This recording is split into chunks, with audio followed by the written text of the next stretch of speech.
বিসমিল্লাহির রহমানির রহিম। সন্তানদের নেক এবং সফল দেখতে চাইলে ফজর নামাজের পরে তাসবিহ পাঠ করুন। ইনশাআল্লাহ মানুষ আপনার সন্তানের উদাহরণ দেবে। সম্মানিত দর্শক, ফজরের ইবাদত এমন এক মহান ইবাদত যার ফজিলত স্বয়ং নবী করিম সাল্লাল্লাহু আলাইহি ওয়াসাল্লাম তার উম্মতের সামনে বারবার বর্ণনা করেছেন এবং যা তিনি কখনো ত্যাগ করতেন না। এই বরকতময় সময়ে যদি বান্দা আপন রবের দিকে খাঁটি অন্তরে রুজু করে, নিজের সন্তানদের জন্য দোয়া করে এবং জিকির তাসবিহের মাধ্যমে আল্লাহ পাকের দরবারে বিনয়ের সাথে দরখাস্ত পেশ করে, তবে এটি এমন এক সময় যখন দোয়া কবুল হওয়ার আশা অনেক বেশি থাকে। মানুষ যখন মা বাবার মমতাময়ী আবেগের সাথে আল্লাহ পাকের দরবারে ফরিয়াদ করে, তখন সেই দোয়ায় এক বিশেষ তাসির এবং রুহানি শক্তি পয়দা হয়। আল্লাহ তাআলা পবিত্র কোরআনুল কারীমে পিতামাতার দোয়ার বিষয়ে যেখানে স্থানে স্থানে ইশারা করেছেন, সেখানে এই দোয়ার কবুলিয়ত ও বরকতের কথাও উল্লেখ করেছেন। যেমন সূরা আহকাফে মুমিন বান্দার দোয়া বর্ণনা করে এরশাদ হয়েছে, আউযু বিল্লাহি মিনাশ শাইতানির রাজীম, বিসমিল্লাহির রহমানির রহিম, رب أوزعني أن أشكر نعمتك التي أنعمت علي وعلى والدي وأن أعمل صالحا ترضاه وأصلح لي في ذريتي। অর্থাৎ, হে আমার রব, আমাকে আপনার নিয়ামতের শুকরগুজার করার তৌফিক দিন এবং আমার সন্তানদের নেককার বানিয়ে দিন। এই আয়াত থেকে জানা যায়, সন্তানের সংশোধন, সফলতা এবং হেদায়েতের জন্য সবচেয়ে কার্যকর মাধ্যম হলো পিতামাতার দোয়া। তো আমাদের আজকের ওজিফাটিও পিতামাতার পক্ষ থেকে সন্তানদের জন্য ফজর নামাজের পর এমন একটি তাসবিহ পাঠ করার আমল। যিনি চান যে তার সন্তান নেক হোক, সফল হোক এবং সেই ইজ্জত, খ্যাতি, দৌলত সব কিছুই পাক, জীবনের প্রতিটি ময়দানে এগিয়ে যাক এবং মানুষ আপনার সন্তানের উদাহরণ দিক, তবে তিনি যেন এই তাসবিহ পাঠ করেন।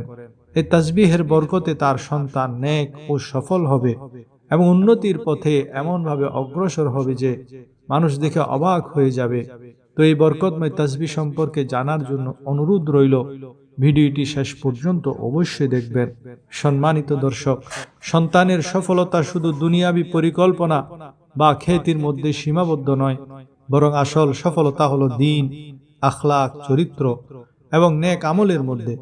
আর ফজরের সময়ের ইবাদত এই সফলতার ভিত্তি স্থাপন করে।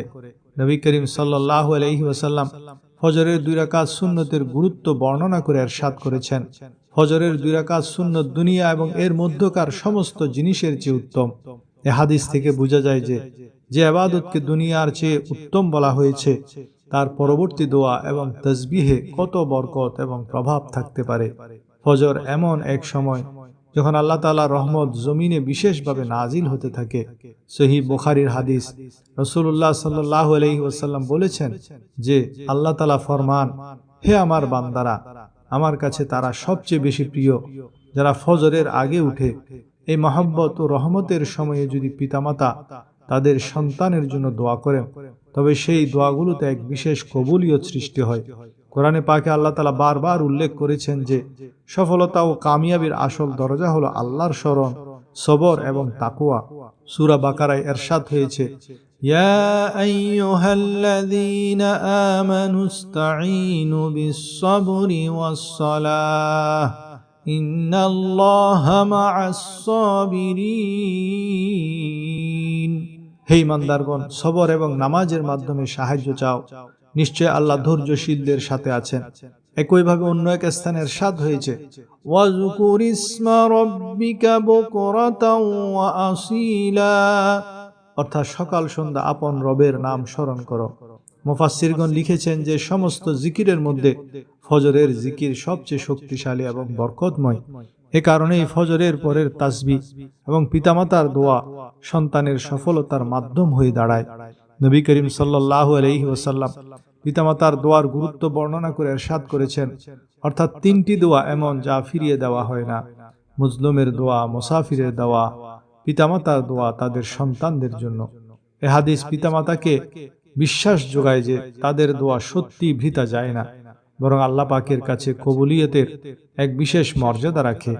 ফজরের পরের তাসবিহ যখন পিতামাতা অন্তরের খুশু খুজুর সাথে পাঠ করেন, তখন তাদের সন্তানদের জন্য একটি রূহানি সুরক্ষা বেষ্টনী তৈরি হয়, যা তাদের মন্দ কাজ থেকে রক্ষা করে এবং তাদের ভবিষ্যৎ উজ্জ্বল করে। পিতামাতা যখন বলে, ইয়া আল্লাহ, আমার সন্তানকে দিন ও দুনিয়ার সফলতা দাও, তাদের চরিত্র উন্নত করো, তাদের ভবিষ্যৎ উজ্জ্বল করো, তাদের নেক সালেহ হেদায়েত প্রাপ্ত ও চরিত্রবান বানাও, তাদের রিজিকে হালাল দান করো, তাদের হেফাজত করো, তখন আল্লাহ তাআলা এই দোয়ার জবাবে তাদের জন্য এমন পথ খুলে দেন যা তারা কল্পনাও করতে পারে না। কোরআনুল কারীমে হযরত ইব্রাহিম আলাইহিস সালামের দোয়ার কথাও উল্লেখ আছে, যা তিনি নিজ সন্তানদের জন্য করেছিলেন। রব্বি জাআলনি মুকিমাস সালাতি ওয়া মিন যুররিয়াতি রব্বানা ওয়া তাকাব্বাল দুআ। অর্থাৎ, হে আমার প্রতিপালক, আমাকে এবং আমার সন্তানদের নামাজ কায়েমকারী বানান। হে আমাদের প্রতিপালক, আমার দোয়া কবুল করুন। এই দোয়া প্রকাশ করে যে সন্তানের সফলতা কেবল দুনিয়াবী শ্রেষ্ঠত্ব দিয়ে নয়, বরং ইবাদত, তাকওয়া এবং নেক আমলের মাধ্যমে হয়। আর আল্লাহ তাআলা ওয়াদা করেছেন, উদউনি আস্তাজিব লাকুম, অর্থাৎ আমাকে ডাকো, আমি তোমাদের দোয়া কবুল করব। কাজেই যে পিতামাতা ফজর নামাজ আদায় করার পর তাদের সন্তানদের জন্য দোয়া করেন, তাসবিহ পাঠ করেন এবং আল্লাহ পাকের উপর পূর্ণ ভরসা রাখেন, আল্লাহ তাআলা তাদের দোয়া অবশ্যই কবুল করেন। এমন পিতামাতার সন্তান শুধু দুনিয়াতে সফল হয় না, বরং তাদের আখলাক, চরিত্র, নিয়ত ও ভবিষ্যতে বরকত সৃষ্টি হয়। আল্লাহ তাআলা তাদের ইজ্জতও দেন, রিজিকও দেন, খ্যাতিও দেন এবং সবকিছুর ঊর্ধ্বে আপন সন্তুষ্টিও দান করেন। সম্মানিত দর্শক, যদি আপনি চান যে আপনার সন্তান নেক হোক, সফল হোক, ইজ্জত পাক, সবার মুখে আপনার সন্তানের কথা থাকুক এবং আল্লাহ তাআলা তার নসিবকে উজ্জ্বল করে দেন, তবে হে সম্মানিত শ্রোতাগণ, মনোযোগ দিয়ে শুনুন। দোয়া ও তাসবিহ অবশ্যই পড়বেন। তাসবিহটি কি তাও বিস্তারিত বলবো। তার আগে বিশেষ 9টি কাজ করতে হবে। রোল মডেল হওয়া। সন্তান যা শুনে তার চেয়ে যা দেখে তা বেশি শেখে, তাই আপনি তাকে যে গুণে গুণান্বিত দেখতে চান, আগে নিজের মধ্যে সেই গুণের চর্চা করুন। আপনি সত্য কথা বললে সন্তানও সত্য বলতে শিখবে। পারিবারিক শান্ত পরিবেশ, ঘরের ভেতর ঝগড়া বিবাদ এড়িয়ে শান্ত ও বন্ধুত্বপূর্ণ পরিবেশ বজায় রাখুন। নিরাপদ ও হাসি খুশি পরিবেশে বেড়ে ওঠা শিশু মানসিকভাবে অনেক বেশি আত্মবিশ্বাসী হয়। ধর্মীয় ও নৈতিক শিক্ষা। শৈশব থেকেই তাকে হালাল হারাম, সত্য মিথ্যা এবং নৈতিকতার প্রাথমিক পাঠ দিন। পরোপকার ও দয়া করার মানসিকতা গড়ে তুলুন। শ্রমের মর্যাদা। তাকে শেখান যে কোনো কাজই ছোট নয়। নিজের কাজ নিজে করার অভ্যাস, যেমন নিজের বিছানা গোছানো বা খাবার প্লেট ধোয়া, তাকে স্বাবলম্বী ও দায়িত্বশীল করে তুলবে। গুণগত সময়, কোয়ালিটি টাইম। শত ব্যস্ততার মাঝেও প্রতিদিন অন্তত কিছু সময় শুধু সন্তানের জন্য রাখুন। তার কথা মন দিয়ে শুনুন, তার ছোট ছোট অর্জনগুলোকে প্রশংসা করুন। বন্ধুত্বপূর্ণ সম্পর্ক। সন্তানের সাথে এমন সম্পর্ক তৈরি করুন যেন সে তার ভুল বা সমস্যার কথা নির্ভয়ে আপনার কাছে বলতে পারে। শাসন আর বন্ধুত্বের মধ্যে একটি সঠিক ভারসাম্য বজায় রাখা জরুরি। পছন্দকে গুরুত্ব দেওয়া। প্রত্যেক শিশুর প্রতিভা আলাদা। সে কি হতে চায় বা কোন বিষয়ে তার আগ্রহ বেশি, তা বোঝার চেষ্টা করুন এবং সে অনুযায়ী তাকে উৎসাহ দিন। নিজের অপূর্ণ ইচ্ছা তার উপর চাপিয়ে দেবেন না। বই পড়ার অভ্যাস। তাকে পাঠ্য বইয়ের বাইরেও সৃজনশীল ও অনুপ্রেরণামূলক বই পড়ার সুযোগ করে দিন। এটি তার চিন্তা শক্তি ও কল্পনা প্রবণতা বৃদ্ধি করে। অতিরিক্ত শাসন পরিহার। কথায় কথায় তুলনা করা বা শারীরিক ও মানসিক নিগ্রহ শিশুর আত্মবিশ্বাস নষ্ট করে দেয়। ভুল করলে বুঝিয়ে বলুন এবং সংশোধনের সুযোগ দিন। ধৈর্য ধারণ। সন্তানকে মানুষ করার প্রক্রিয়াটি দীর্ঘমেয়াদী। রাতারাতি ফল আশা না করে ধৈর্য ও ভালোবাসার সাথে আপনার প্রচেষ্টা চালিয়ে যান। দুনিয়াতে এমন কিছু শিশুও থাকে যাদের পরিচয় ছোটবেলা থেকেই তৈরি হয়ে যায়। তাদের চরিত্র, তাদের মেধা, তাদের ব্যক্তিত্ব এমন হয় যে সবাই তাদের চেনে, তাদের ভালোবাসে। তাদের কারণে পিতামাতার সম্মান বৃদ্ধি পায়। কিছু পিতামাতা তো এমন মর্যাদা ও পরিচিতি পান যা অনেক বড় বড় মানুষের ভাগ্যেও জুটে না, শুধু এই জন্য যে তাদের সন্তান আল্লাহর ফজলে বিশেষ মকাম লাভ করেছে। যদি কোনো মা বাবা তাদের সন্তানের এমন সফলতা, ইজ্জত, উজ্জ্বল ভবিষ্যৎ এবং নেকি চান, তবে তারা ফজর নামাজের পর কিছুক্ষণ বসে এই তাসবিহটি পাঠ করবেন। আল্লাহর নামের বরকতে, দোয়ার প্রভাবে, ফজরের সময়ের পবিত্রতায় আল্লাহ পাক তাদের সন্তানের তাকদীরে ইজ্জত, মানুষের অন্তরে মহব্বত এবং দুনিয়া ও আখেরাতে সফলতা দান করবেন। তো যে পিতামাতা সাচ্চা অন্তরে সকালের সময় এই তাসবিহ পড়েন, আল্লাহ তাদের সন্তানের অন্তরকে নরম করে দেন, তাদের নেক ও বাধ্যগত বানান, তাদের জন্য পথ সুগম করেন এবং মানুষের অন্তরে তাদের মর্যাদা বাড়িয়ে দেন, দুনিয়াতেও ইজ্জত দেন, আখেরাতেও তাদের নাম উজ্জ্বল করে দেন। তো এই ফজরের সময়ের তাসবিহ পিতামাতার জন্য সদকায়ে জারিয়া হয়ে যায় এবং এর বরকতে কেবল সন্তানই সফল হয় না, বরং পিতামাতার মর্যাদাও বুলন্দ হয়। সম্মানিত দর্শক, সন্তান আল্লাহ তাআলার সবচেয়ে বড় নিয়ামত, কিন্তু কখনো কখনো এই নিয়ামত পরীক্ষাও হয়ে দাঁড়ায়, কখনো খুশির কারণ হয়, আবার কখনো পিতামাতার মনে কষ্টও দেয়। মানুষ ভাবে যে কাশ আমার সন্তান আমার জন্য রহমত ও ইজ্জতের কারণ হতো।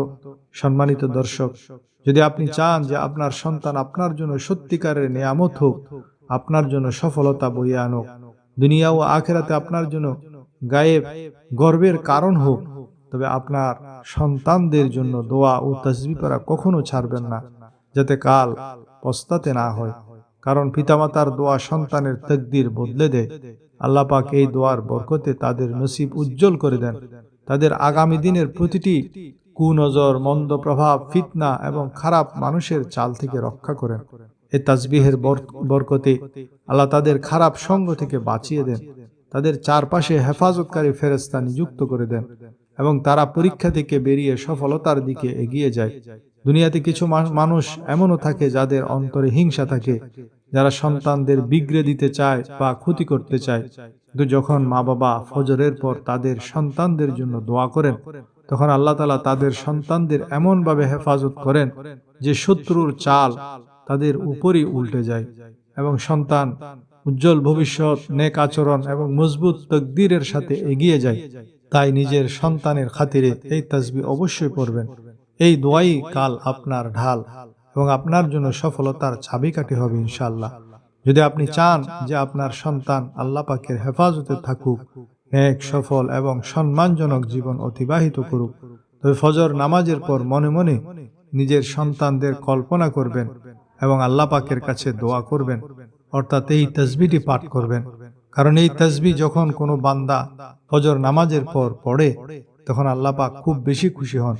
কারণ এই নামগুলোর মাধ্যমে যখন কোনো বান্দা আল্লাহ পাককে ডাকে, আল্লাহ তাআলার মহত্ব বর্ণনা করে, তখন আল্লাহ পাক সেই বান্দাকে উচ্চ মর্যাদায় আসীন করেন। কেবল তাকেই নয়, বরং তার সন্তানদেরও। যে নিয়তে পড়বেন সেই উদ্দেশ্যে ইনশাআল্লাহ তিনি আপনাকে কামিয়াবি অবশ্যই দেবেন, আপনি সফল হবেন। এটি সেই তাসবিহ, যদি আপনি চান যে আপনার সন্তান আল্লাহ পাকের ফজল ও করমে নেক হোক, সফল হোক, সম্মানজনক জীবন যাপন করুক, তবে ফজর নামাজের পর এই তাসবিহ অবশ্যই পড়বেন।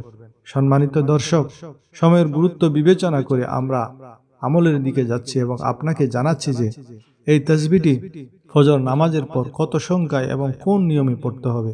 এর জন্য প্রথমে আপনি সকালে উঠেই ওযু করে ফজর নামাজ আদায় করে নেবেন এবং এরপর জায়নামাজে বসেই প্রথমে হুজুর পাক সাল্লাল্লাহু আলাইহি ওয়াসাল্লামের সত্তার উপর দরুদে পাকের নাজরানা পেশ করবেন। দরুদে পাক আপনি যে কোনোটি পড়তে পারেন। সওয়াবের জন্য একবার আমার সাথেও এই দুরুদ ইব্রাহিমিটি পড়ে নিন। আল্লাহুম্মা সাল্লি আলা মুহাম্মাদিন ওয়া আলা আলি মুহাম্মাদিন কামা সাল্লাইতা আলা ইব্রাহিম ওয়া আলা আলি ইব্রাহিম ইন্নাকা হামিদুম মাজিদ। আল্লাহুম্মা বারিক আলা মুহাম্মাদিন ওয়া আলা আলি মুহাম্মাদ কামা বারাকতা আলা ইব্রাহিম ওয়া আলা আলি ইব্রাহিম ইন্নাকা হামিদুম মাজিদ।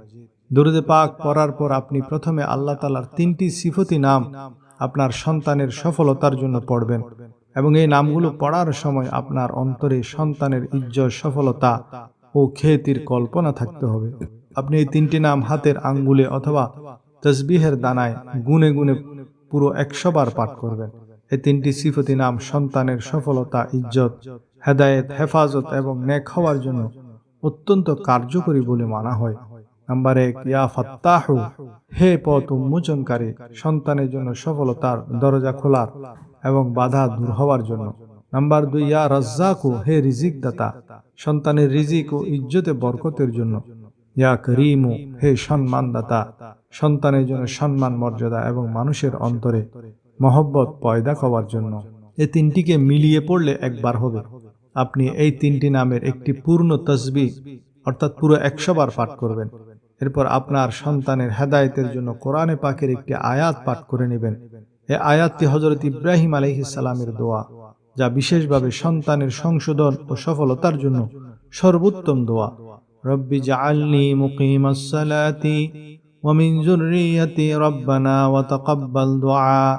হে আমার প্রতিপালক, আমাকে নামাজ কায়েমকারী বানান এবং আমার সন্তানদের মধ্যে থেকেও হে আমাদের প্রতিপালক আমার দোয়া কবুল করুন। এই আয়াতটি মাত্র 7 বার পাঠ করবেন। নেক সন্তানের জন্য দ্বিতীয় দোয়া হলো পবিত্র কোরআনের দোয়া, রব্বি হাবলি মিন লাদুনকা যুররিয়াতান তাইয়্যিবাতান ইন্নাকা সামিউদ দুআ। হে আমার প্রতিপালক, আপনার পক্ষ থেকে আমাকে নেক সন্তান দান করুন, নিশ্চয় আপনি প্রার্থনা শ্রবণকারী। এই আয়াতটিও মাত্র 7 বার পাঠ করবেন। সন্তানকে চোখের শীতলকারী ও মুত্তাকি বানানোর জন্য দোয়া হলো, রব্বানা হাবলানা মিন আজওয়াজিনা ওয়া যুররিয়াতিনা কুররাতা আয়ুনিন ওয়াজআলনা লিল মুত্তাকিনা ইমামা। অর্থাৎ, হে আমাদের প্রতিপালক, আমাদের জন্য এমন স্ত্রী ও সন্তান দান করুন যারা আমাদের চোখ শীতল করবে এবং আমাদের মুত্তাকিদের ইমাম বানিয়ে দিন। এই দোয়াটিও 7 বার পাঠ করবেন। মেধা ও দ্বীনি জ্ঞানের জন্য দোয়া। রাসূলুল্লাহ সাল্লাল্লাহু আলাইহি ওয়াসাল্লাম হযরত ইবনে আব্বাস রাদিয়াল্লাহু তাআলা আনহুর জন্য এই দোয়াটি করেছিলেন। আপনিও এই দোয়াটি আপনার সন্তানের জন্য করবেন। আল্লাহুম্মা ফাক্কিহহু ফিদ্দীন ওয়া আল্লিমহুত তা'বীল।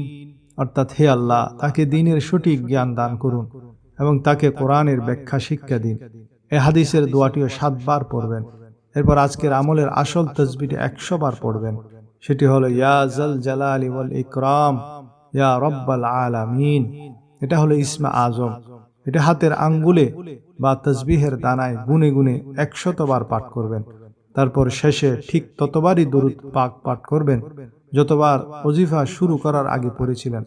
এরপর সব শেষে আপনার সন্তানের সফলতা, তাদের ইজ্জত, খ্যাতি, উচ্চ মর্যাদা এবং সৌভাগ্যের জন্য এই দোয়া করবেন যে, ইয়া আল্লাহ, আমার সন্তানদের সফল করুন, তাদের নেক বানান, তাদের ইজ্জত দিন, তাদের রিজিকে হালাল দান করুন, তাদের দুনিয়া ও আখিরাতে কামিয়াব করুন। সম্মানিত দর্শক, এই আমলটি করার সময় আপনি মনে মনে কল্পনা করবেন যে আল্লাহ পাক আপনার সন্তানকে নেকি, সফলতা, ইজ্জত এবং প্রতিটি মন্দ নিয়ত থেকে হেফাজত করছেন, তাদের জন্য সহজতা তৈরি করছেন এবং প্রতিটি অন্তরে তাদের জন্য সম্মান পয়দা করছেন। এই আমলটি প্রতিদিন নিষ্ঠার সাথে করতে পারেন, নতুবা অন্তত 7 দিন পর্যন্ত এই আমলটি জারি রাখবেন। এই তাসবিহের মর্ম আপনার মস্তিষ্কে রাখবেন যে ইনশাআল্লাহ আল্লাহ পাকের নামে এবং এই তাসবিহের সদকায় আপনার সন্তান দুনিয়া ও আখিরাতে সফল হবে, নেক হবে এবং প্রতিটি কুনজর ও মন্দ সঙ্গ থেকে নিরাপদ থাকবে। দোয়া করি যে আল্লাহ তাআলা সবার সন্তানদের নেক ও ইজ্জতওয়ালা বানান এবং যারা সন্তান লাভের প্রত্যাশী আল্লাহ তাআলা তাদেরকে নেক ও সালেহ সন্তান দান করুন। আল্লাহ পাক আমার বলা এবং আপনাদের শোনাকে আপন পবিত্র দরবারে কবুল ও মঞ্জুর করুন, আমিন। সম্মানিত দর্শক, অনুরোধ রইল যে আল্লাহ তাআলার 99টি নামের মধ্য থেকে যে কোনো একটি নাম লিখে কমেন্ট সেকশনে অবশ্যই শেয়ার করবেন। পরবর্তী ভিডিও পর্যন্ত অনুমতি দিন। আল্লাহ হাফেজ।